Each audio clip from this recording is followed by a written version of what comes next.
Bonjour, bienvenue dans cette 5e vidéo du défi 30 jours du blog objectif-bijoux.com. Alors aujourd'hui, j'avais envie de parler avec vous d'émérisage et de définir un peu le terme émeriser donc.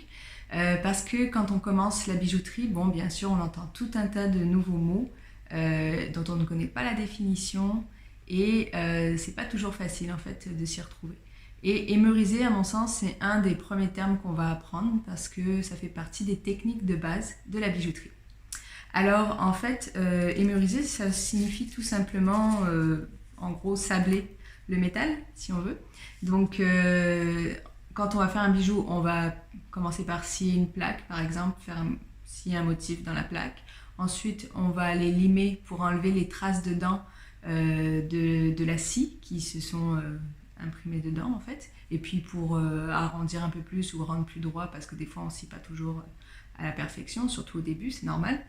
Et après la lime, donc, on va émeriser. C'est la préfinition en fait, parce que c'est l'étape avant le polissage.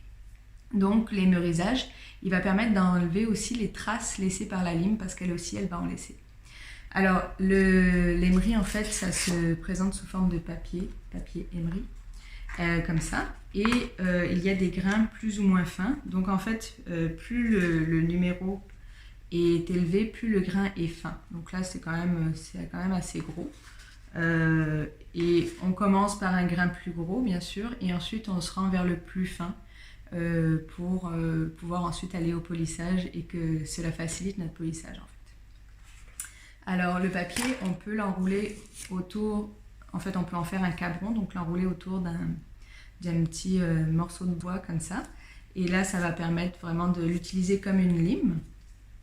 Ensuite on peut aussi l'enrouler autour d'un mandrin qu'on va aller fixer en fait sur le moteur suspendu, donc ça c'est super pratique par exemple pour quand on a des creux ou qu'on veut émeriser l'intérieur des corps de bague. Et puis moi j'aime bien aussi quand j'ai des formes plate en fait à émeriser, je colle mon papier sur un morceau de plexiglas comme ça, et comme ça je peux aller émeriser à plat et ça va beaucoup plus vite, et puis c'est pratique. Moi je le colle parce que je trouve que ça tient mieux en fait au bout du compte, et on se bat moins avec son papier pour qu'il reste en place. Donc voilà, en gros, je pense que je vous ai à peu près tout dit. Ce qu'il faut savoir, c'est que le papier émery, en fait, il est composé de corindon. Le corindon, c'est la famille des saphirs et des rubis. Alors, ça a une dureté de 9. Du coup, il faut faire hyper attention, surtout si on a des pierres sur notre bijou. Parce que, par exemple, si on fait une petite réparation sur un bijou où il y a une pierre et qu'on n'a pas besoin de la dessertir, mais que donc on doit émeriser proche de cette pierre, voilà, il faut faire attention parce que si la pierre a une dureté de 9 ou moins de 9, donc à peu près toutes les pierres qui existent, on peut l'abîmer avec le papier émery. Donc voilà, j'espère que cette vidéo vous aura appris des choses sur l'émérisage, et je vous dis à demain pour la prochaine.